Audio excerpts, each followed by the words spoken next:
It's really about someone being able to take responsibility for the care, safety, etc., and someone else to voluntarily agree to the terms of that and release their responsibility and step into receiving. Welcome to the Get Your Marriage On podcast. I'm your host, Dan Purcell, a Christian marriage and intimacy expert and coach. I'm on a mission to help couples have the best sex and most emotionally intimate marriages possible. Our episodes cover topics you've always wondered about and are packed with practical advice designed to help you take your marriage to the next level. Like many of you, I've had questions about BDSM for a long time. I've had preconceived ideas of what it was and wondered how it fits into my faith and the style of intimate play my wife and I enjoy. I also have received emails and DMs from many of you listeners asking me about BDSM in the context of a faithful Christian marriage. I've been hesitant in doing an episode about this for a long time until I found the right guest. I used to think BDSM was dark and evil, a thinly disguised form of rape, aggression, and violence. I also thought it was antisocial if it was about enjoying inflicting pain on others in some sort of a sick and twisted way. But then again, even a couple in a vanilla missionary position sex could be doing it with dark and evil intent. In short, it's not really the act, but why you're doing the act is what really matters. Then again, even vanilla missionary position sex, or BDSM for that matter, can be done in a loving, faithful, beautiful, playful, and deeply erotic way that deepens a couple's connections like nothing else can, facilitating and forging a bond so strong it creates an unbreakable marriage. After listening to this episode, you may want to try some of the fun suggestions to enhance the joy and intimacy in your marriage. I met Alan and his lovely wife, Leila, through a men's group that I belong to. They're a faithful, wonderful, and upstanding couple, married for nearly 3 decades. I'm very grateful that they were kind and courageous enough to come here to share their experience with BDSM with me. They answered many of my questions, and I hope you find this episode really insightful too. Note that this is going to be a 2-part episode. You'll hear part 1 today, and next week I'll release part 2. Now I have 3 quick announcements before you get to meet my guests. First of all, as of this recording, we have just 3 spots left for our in-person couples retreat in St. George, Utah. This is ideal for couples in an otherwise happy marriage but wish to make intimacy their strongest part of their relationship. Our retreats are romantic, fun, as well as transformative. Learn more on our website or click on the link in the show notes. Second, we're putting on a virtual retreat over Valentine's Day, Friday and Saturday, February 14th and 15th. This is where you will join me live in the comfort of your home or hotel in 3 sessions over 2 days. I'll walk you through a sexual practice over the 2 days designed to really be deeply connecting, relaxing, very romantic, and very erotic also. And this will be an unforgettable Valentine's Day for you. Details are on our website, or the link is in our show notes too. Lastly, if you're looking to accelerate growth in yourself and in your marriage this year, our men's only and women's only small group coaching program is just for you. The next cohort starts January 22nd. We meet weekly for 12 weeks to do a deep dive into the intimacy of your marriage, and this includes a comprehensive course, all materials, and coaching to help you apply everything you learn. You'll walk away from this 3-month program a better husband or wife, empowered to take your marriage to the next level. Leila and Alan, welcome to the Get Your Marriage On podcast. I'm happy to have you here today. Thanks, Dan. We're glad to be here. Glad to be here. Can you tell me of a meaningful experience you've had where you were probably in a funk, and what did you do to get out of it? There was this one time when I was very anxious. It had just been really stressful and my body had a lot of tension in it. And so I asked my husband if he would do a flogging session with me. And when I feel like, so one of the things that we do is, I go pick out the ones I want him to use on me that day. And we have this one, I have nicknamed it the pain flogger. And, so I only get that out occasionally, but I definitely wanted it that day. Only on special occasions, I see. Yes. It's like a tool for a specific purpose. Yeah. It's more stingy, so it hurts more for me anyway.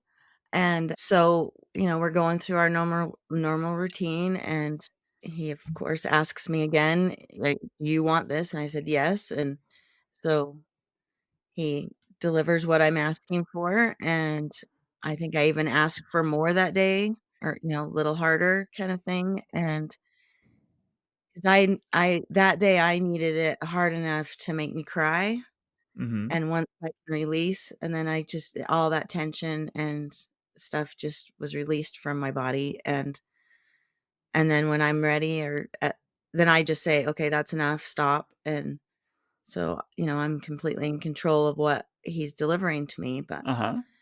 it helped me be more calm and release all that physical sensation and tension.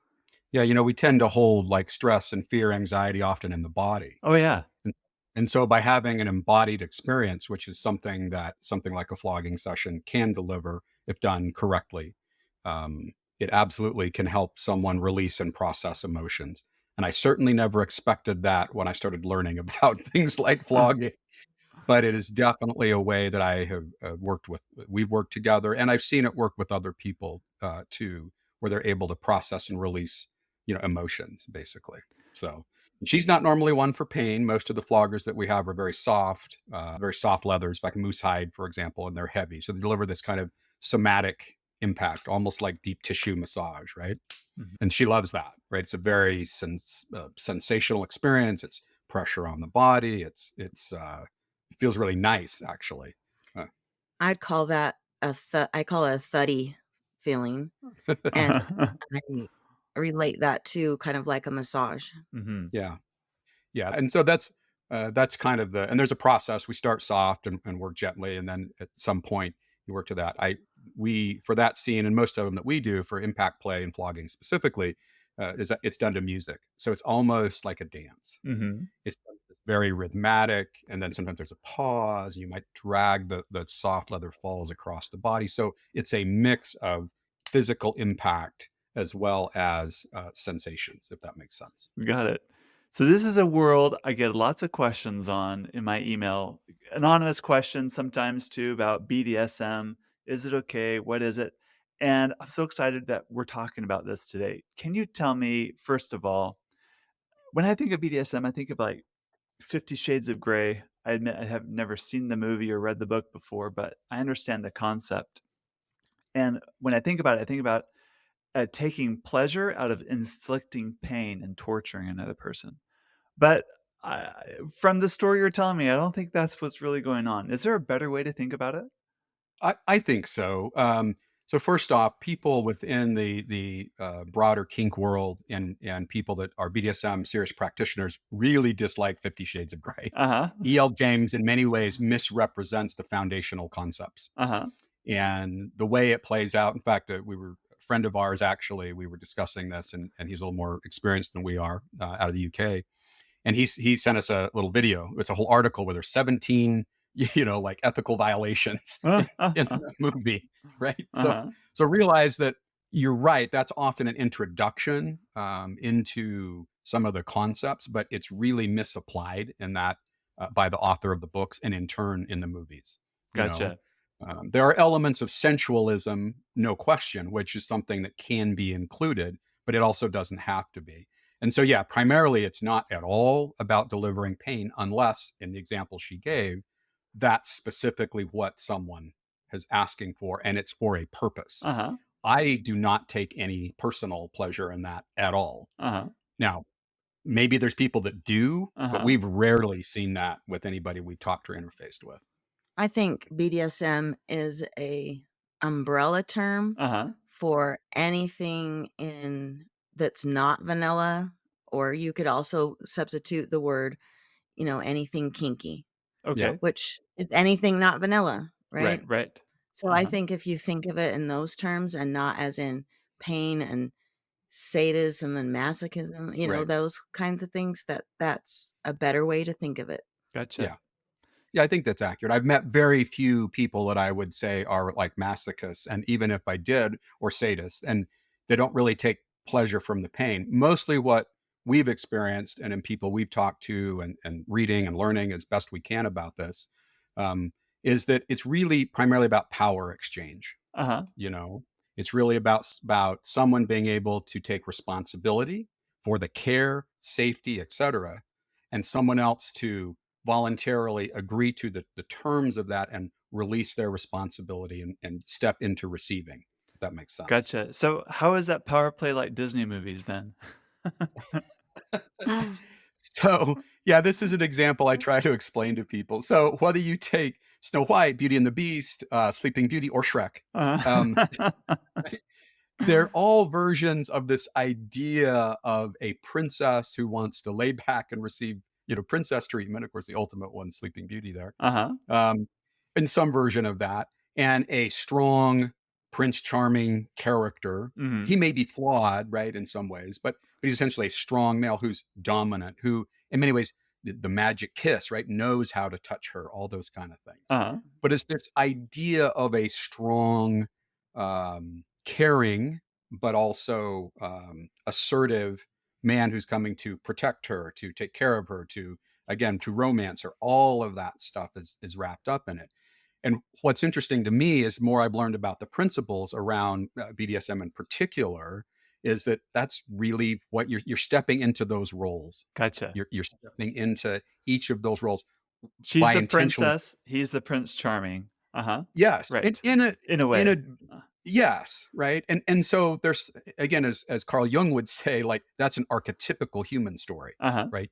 If you look across whether it's Greek tragedies, Roman stories, Viking, Celtic stories, like, there's elements of that, in almost all those stories, sort of the Prince Charming princess story, right? It's not just Disney, but Yeah, it yeah, is yeah. a human, seems to be for a lot of people, a human experience. So there's certainly a variety, right? We're all on a spectrum Uh-huh. of things.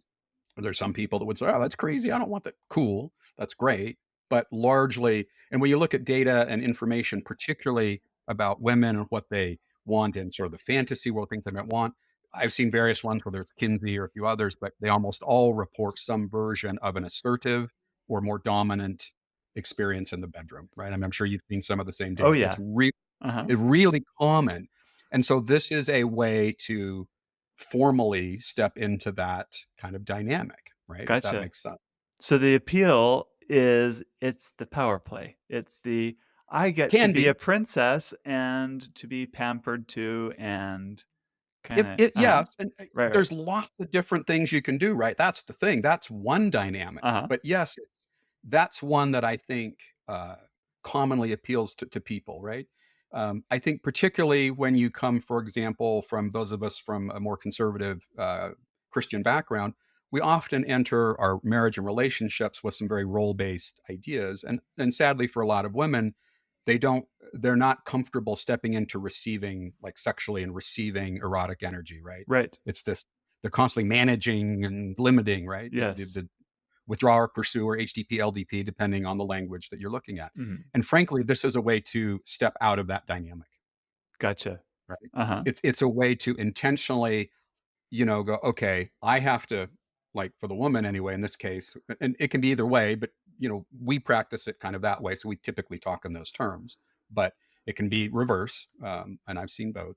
Um, but they're able to essentially let go of the stress, the anxiety, and know, oh, my only options to receive. For example, if you're bound or restrained in some way with ropes or a silk tie or whatever, you're blindfolded, maybe gagged, Uh-huh. like, you have to receive, Right. you know? Like, so, and various forms of those appeal to people and some freak people out. So that's Mhm. all part of negotiation. But you're negotiating and discussing a formal way for, in my case, for me to step up to take responsibility for her care, Mhm. right? For her safety. Like, like, if she's blindfolded, I'm responsible for her safety, Right. for example, right? Mhm. 100%. And she has to be willing to trust and receive that. So it's a way to formally step up into kind of a giver receiver dynamic within a defined time. Mhm. So would you agree with kind of that framing? Yeah, definitely. I feel like that you can kind of think of it as a play almost. As Uh-huh. one person is going to play the role as the dominant, and one person is going to play the role of the submissive, and you each have your own roles to play. And it even helps to have different clothing you wear or not clothing, whichever way you're going. It's a form of play. Yeah, yeah. Yeah. That's fun. And so let's do some terminology. You just said the word dominant, submissive. I think inside the BDSM community, there's a lot of terms. Can we go through some of those terms real quick? What would you say is the Yeah, most sure. important concept people should know? If they're like me, they're like new to this, they're wanting to explore what the concepts are. Where do you begin? So so all of BDSM practice is based on consent. That is foundational. So before you get into the more complexities or interesting things, it's really about consent, Okay, good to know. right? Yeah, and sort of mutual, I would say like mutual consent. Hmm. In fact, there's some terminology that I teach frequently called fries. Like So French consent is fries, right? French All fries. right. Yeah. So consent is F, freely given. Okay. Okay, which means it's not coerced. It's not. You can't give consent if you're in a power disparity, boss employee, for example, or some kind of dynamic like that. That's problematic. R is reversible, meaning consent can be revoked at any time. And that's critical because when you enter into a scene or something you agreed upon, right? The Uh-huh. steps of the dance, we've agreed to the dance, right? You can change your mind. Either party can, Uh-huh. right? Right. In it, for example, in the example she gave about the pain flogger, sometimes she has trouble expressing her thoughts and feelings, and I know that. I've Uh-huh. had therapy and marriage stuff about it, and so in that situation, it took me a while to trust that I would turn the decision to stop the amount of discomfort or pain delivery, and it's not all pain, but some, Uh-huh. over to her, Gotcha. right? Because 'Cause you're And like, so "No, that's I actually know better. This is hurting her. I don't wanna do this." But no, you yes, have to trust that she will say stop when she is ready. Uh-huh. exactly. And so that's one of the critical things is that both sides can revoke consent Gotcha. or say, "Hey, I'm done with this piece." It doesn't mean everything's terrible. It simply means, "Hey, you know what? I'm We good. discussed this. I'm going to do it, but we got part way in and I changed my mind." And nobody can get pouty and upset. That's kind of the ground rules, right? Right. Is it's freely given and reversible. I is informed, meaning that you understand what the risks are, what the pros and cons are, what tools you're using, so you've kind of reviewed that. E stands for enthusiastic, this concept of enthusiastic consent, again, not coerced, Uh-huh. right? So it really should be yeah, I really want to try that. Now, she tends to not be super enthusiastic about things, and I tend to be the one that encourages variety. So, you don't always have like super enthusiastic consent, that different a bits person to person, Mhm. but you don't ever want to coerce somebody. Right. Like it has to be very, "Hey, yeah, I'm willing to try that." Right? It Mhm. can't be like, "Well, gosh, I guess," Uh-huh. like do that. And S is specific, meaning that just because we've agreed to a specific consensual arrangement about the time and what we're doing, it doesn't mean that automatically replicates that, forever after it. And to be honest, these are actually rules for sexual consent, Yes. but to be frank, the original models from Planned Parenthood actually about sexual consent. So I think one of the interesting things about marriage is we often come in with assumptions Mhm. and don't sit and talk about consent. And that's not just for the receiver, that's for both sides, Mhm. right? Whether you're You know? practicing tying each other up in the bedroom or not, this is Yeah, a fantastic that every married couple should be absolutely 100% on board with. Are we fully I consenting? agree. In Uh-huh. fact, sometimes I wish even in our churches, we actually had I would replace discussions about some things like modesty with consent. Uh-huh. Yeah, yeah. I think it's a much more important principle in relationships that you know, we kind of take for granted, I guess, particularly in marriage, right? Mhm. And and we're sometimes afraid to talk about. So that's one thing about the whole practice of any of this kind of non-vanilla stuff. You can't make assumptions. You have to be specific and it needs to be consensual, Right. you know, Right. if that makes sense. Right. So that's kind of the big one. So yeah, you'll hear the terms dominant and sub, and a lot of people misunderstand that. They'll think that submissive means the kind of biblical submit to your husband. That's Uh-huh. not at Uh-huh. all Uh-huh. what Uh-huh. it means. Uh-huh. So can It you it means more like the one being taken care of, I would say, Uh-huh. or the one being vulnerable Yes. yes. is more what the sub role, and it can be either gender. It Uh-huh. doesn't have to be just the female gender for sure. Yeah, that's Would true. you say this submissive person is where most of the attention is on in that particular moment? Yes. Uh-huh. Yes, they're the receiver. They are getting all the sensations. Yeah. And they're not expected to necessarily reciprocate, right? Right. but it's by specific agreement that you enter into this dominant or responsible deliverer, the sort of, deliverer receiver role, a giver and receiver role is kind of what you're stepping into. But it's also, like I said, a place where typically you've agreed that the submissive is going to listen to whatever the dominant suggests. But keep in mind, you've pre-agreed or mapped out the dance or the role play you're going to do, right? For us, and I think most people that we work with or talk to, that's really stepping into that play space, right? Yes.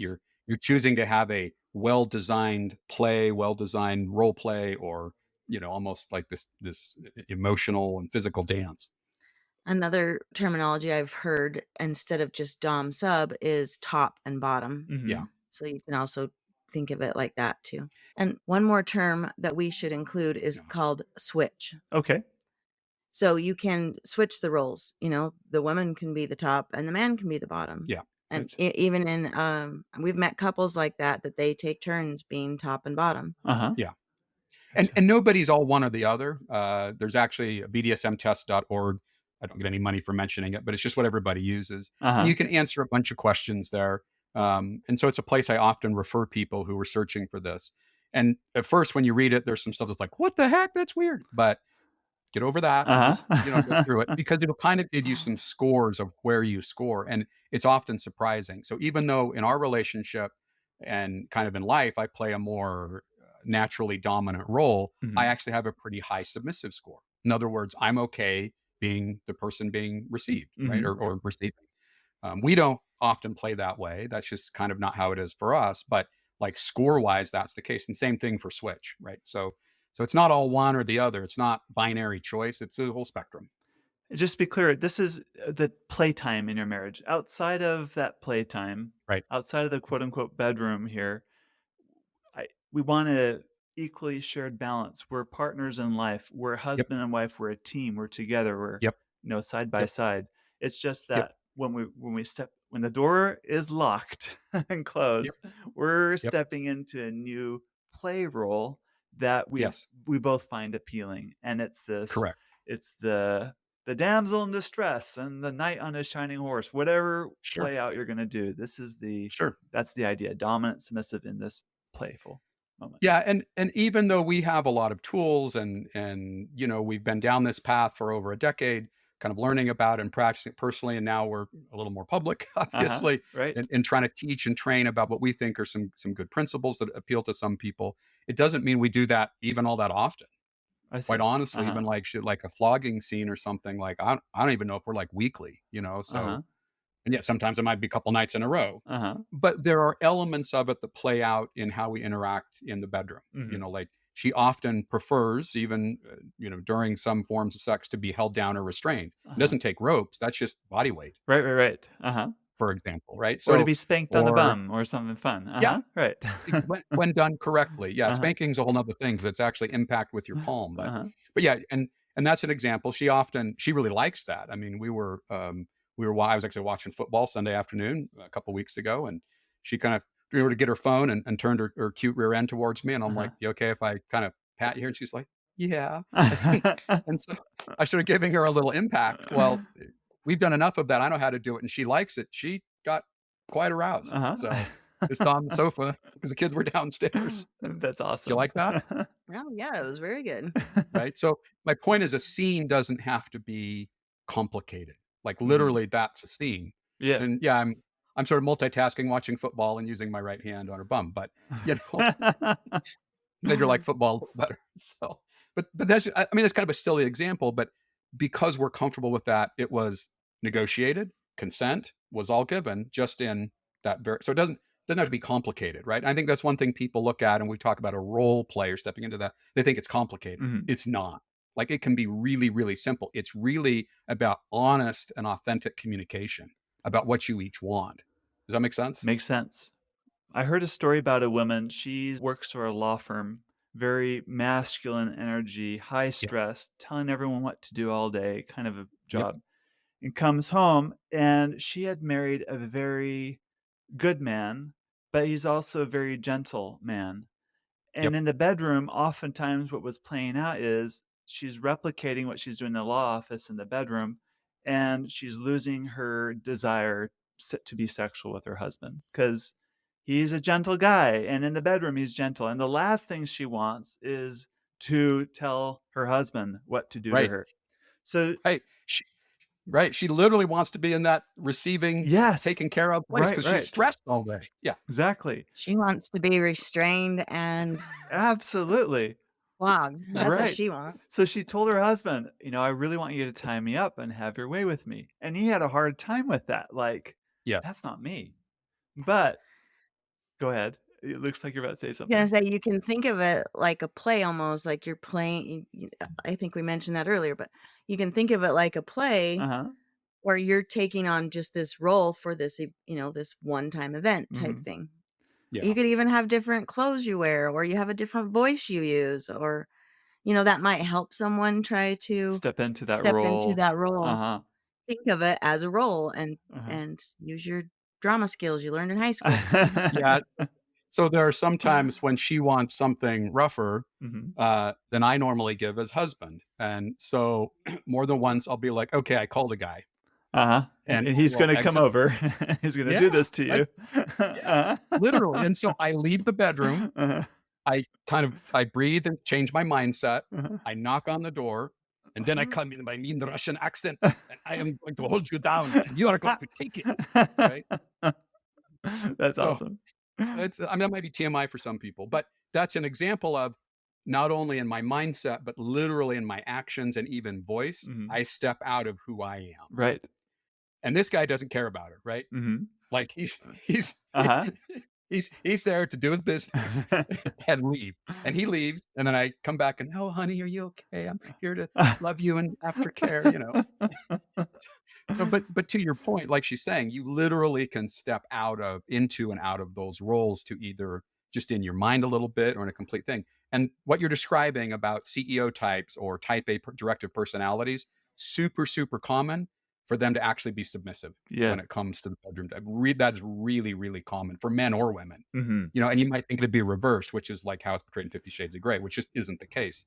Christian Grey is actually a submissive. Like if you know the story of the books at all, he was actually in a submissive relationship. So it's kind of weird that then they portray him as this quasi dominant guy. It's just it's a mess. That's one of those Yeah. non good things about this. Yeah. Inconsistent things? Okay. Uh-huh. Yes. Yeah. Great. Exactly. But that's really, really common. And like I said, for the sort of dominant role, it's largely about confidence. Mhm. And you don't, what I would say to somebody is you don't have to be perfect at it, Mhm. right? It's really stepping. I mean, if you're doing, for example, a play, like you said, high school, college, whatever, you may not be perfect. You're not going to deliver all your lines perfectly, but this is like an improv play, right? Yes, uh-huh.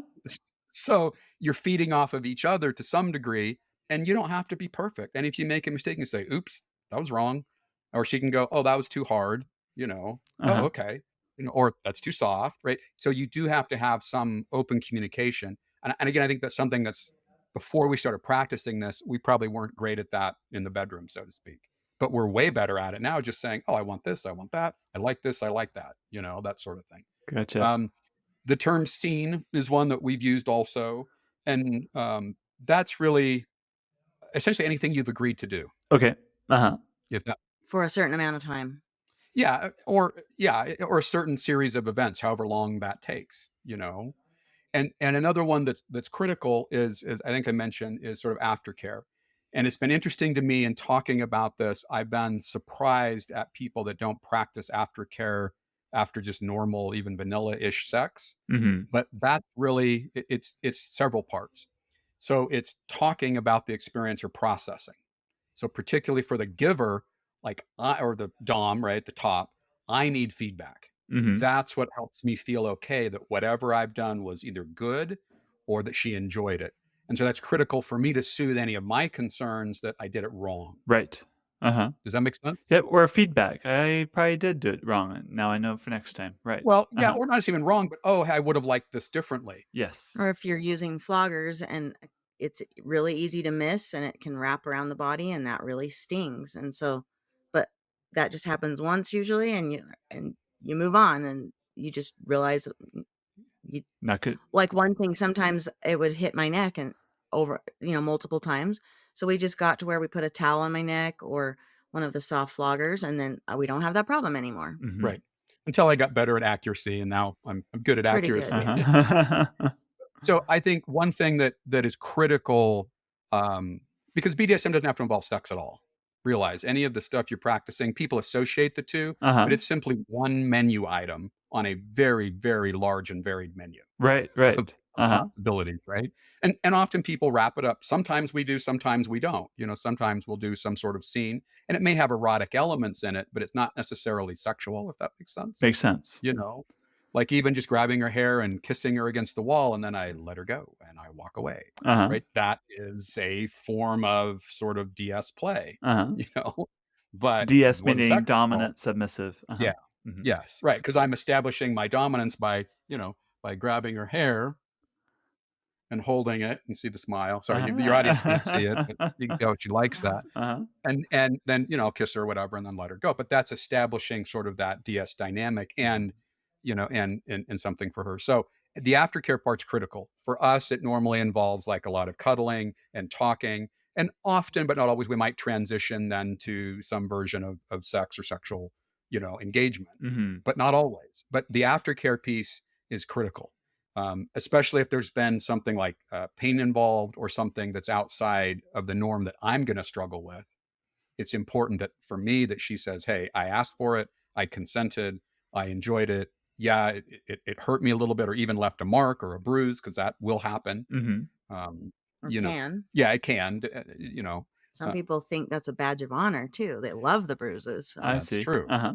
Yeah, some people are more into the pain piece. She's not as much. We've definitely met and seen people that are, but for me, it's important to process. Not just did I do a good job, but I didn't do any harm. Right. And so one of the phrases that I use is I talk to the mind, the heart, and the body. And I actually will look and review if I've left any bruises or anything, and I'll address those bruises individually and say, hey, I didn't mean any harm, or there was nothing, negative about it. I might rub or put salve on if it's a red mark that stays. Rarely they don't. We don't normally play that hard. Mhm. So that's pretty rare for us. But I'll make sure to the mind that and heart nothing I did or said, even if it was rougher or in a different character, was from a place of anger, Yeah. right? Uh-huh. So that her psyche or emotions don't take on any of that as trauma or negative stuff. And so the aftercare piece is important. and so your psyche doesn't take on that Yes. also. Like you're told you never hit a woman when you're younger, right? Like Right. you take care of them. So it kind of messes with your mind when you're being asked to hit a woman on Yeah. purpose, Uh-huh. you know? You have to And being both be told she okay with enjoys that. it. Yes, exactly. Uh-huh. Yeah, if that makes sense. So I do think the aftercare piece is one that's important, and it's helped us be better about it in our normal day-to-day relationship, right? Mhm.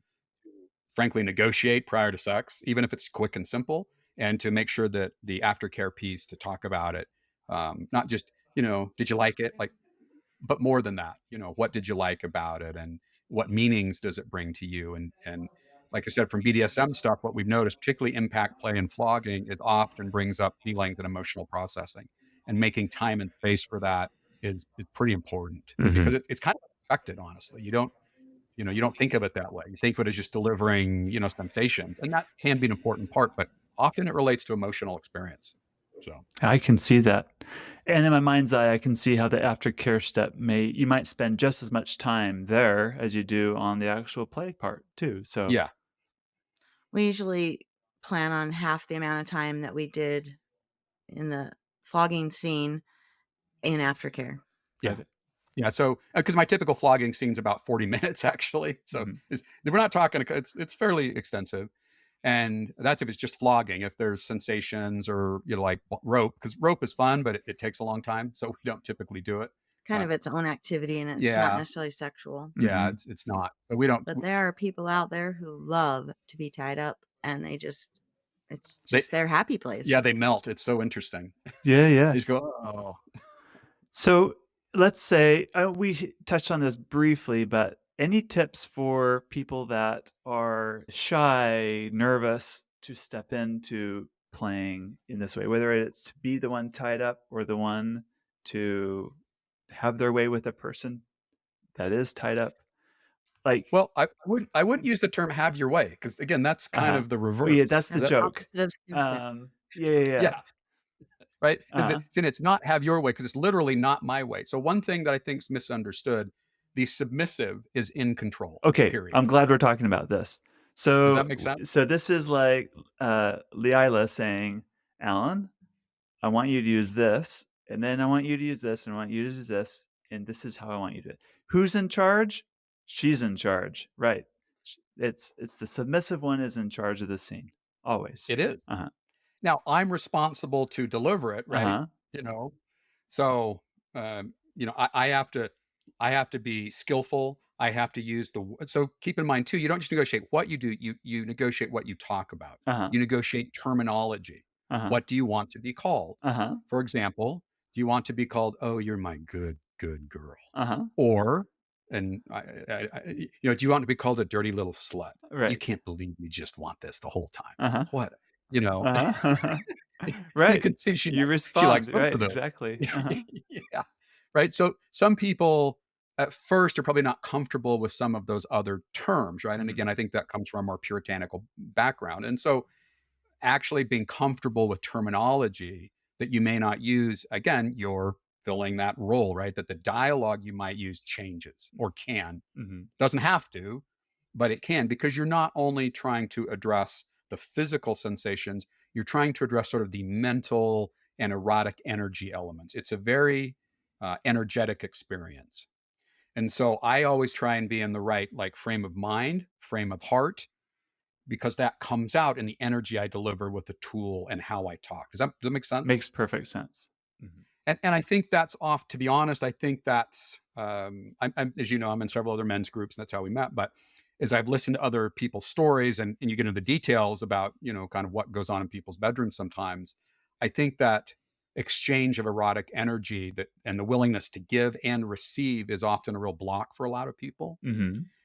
And by structuring this sort of ethical framework and this conversational framework around what you're going to do, again, consent, power dynamics, establishing roles, agreements. It's revocable. Like once you establish a safe space, you can take more risk Mhm. Right. be- because at any time, because you're safe, Yes. because at any time you can say, hey, I'm not into this.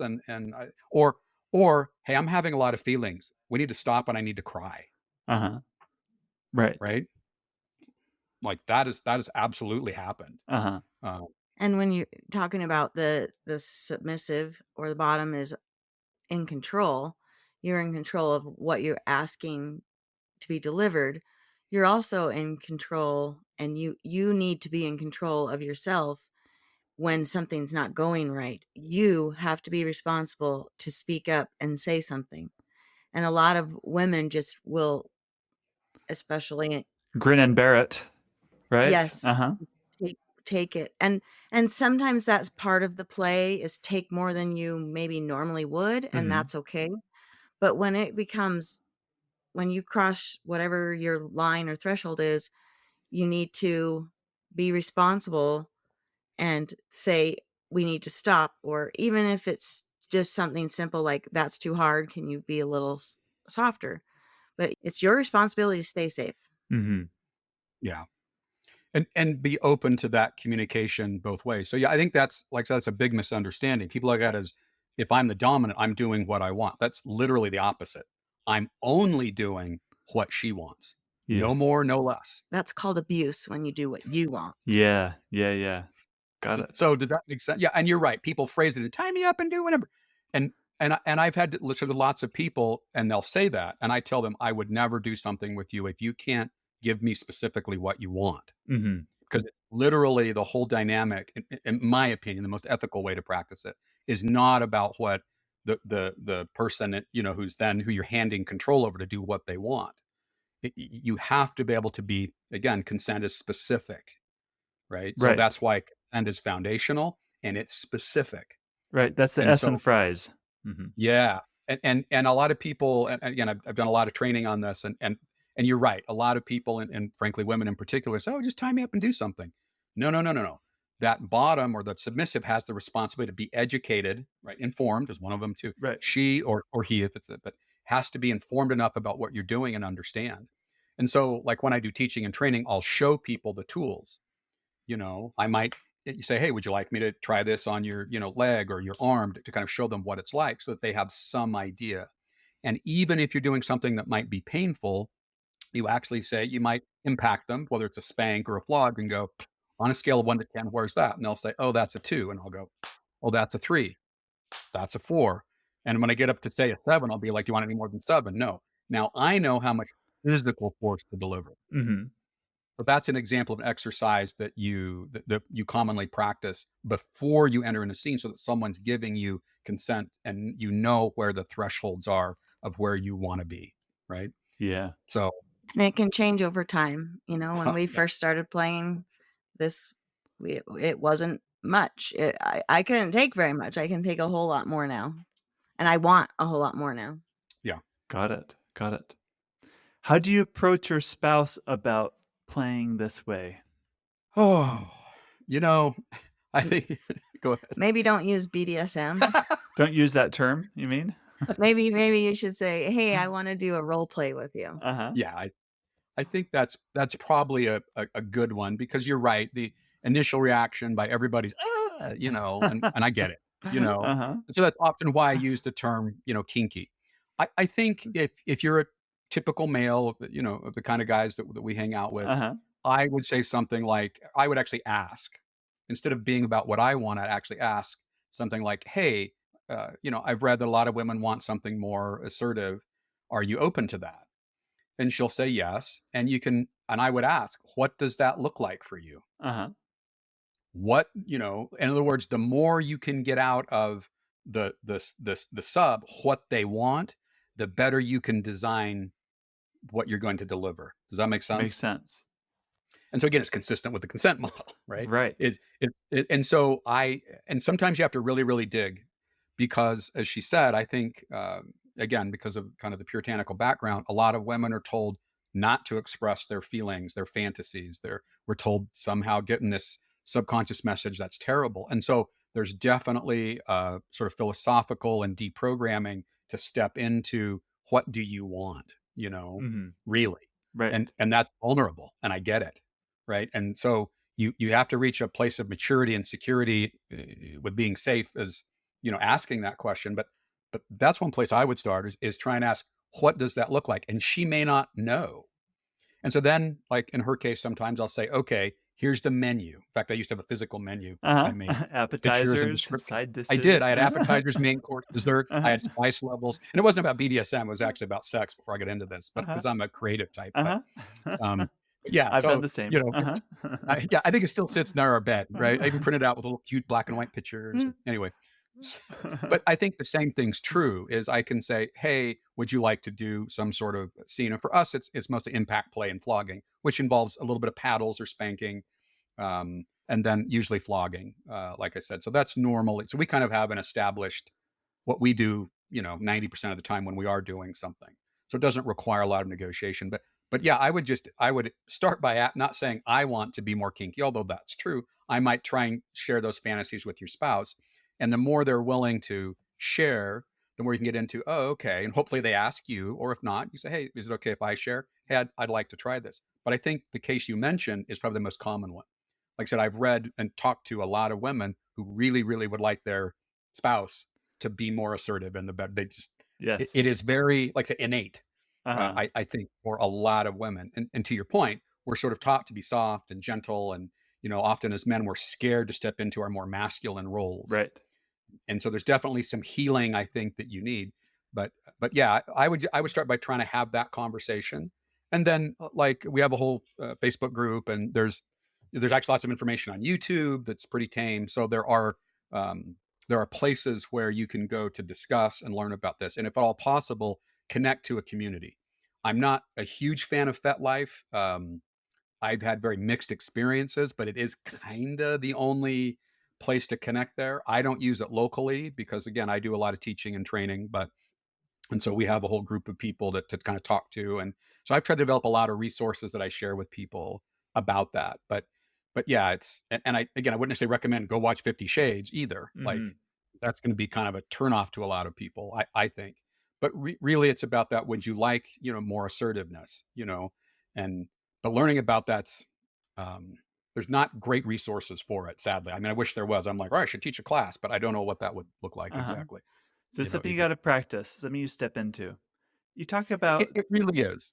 And it's evolutionary. yeah, yeah. I mean, the first 2 floggers I bought were like cheap things off of, I don't know, it was Amazon or some, sex shop or whatever. And we tried it and they were kind of terrible. It wasn't until I actually the first one we got, I got it in her favorite colors, which is purple, as you might guess Uh-huh. from what we're wearing. Uh-huh. Um, so and it was an elk hide flogger that was supposed to be soft, and it was expensive. Like good floggers, for example, are typically about 150 bucks up of high quality leathers, Italian leathers. We have a rabbit fur flogger, like I have moose, I have elk, as Uh-huh. well as soft cow. And the pain one she mentioned is actually a bull hide flogger. And each one's finished differently and feels different, Mhm. And so even something like flogging, like I started a long time ago, and the first few times were awkward. And then Mhm. I got better, and she realized, oh, she did like it, and we've sort of, it's been an evolutionary process for us, no doubt. And again, not that it's all about spanking and impact either. Like I said, just physically restraining somebody or being a little more assertive physically in the bedroom, I think is a place that a lot of people start, if that makes sense. Gotcha. Thank you for listening. This concludes part 1 of this episode. Stay tuned next week for the rest of our conversation in part 2.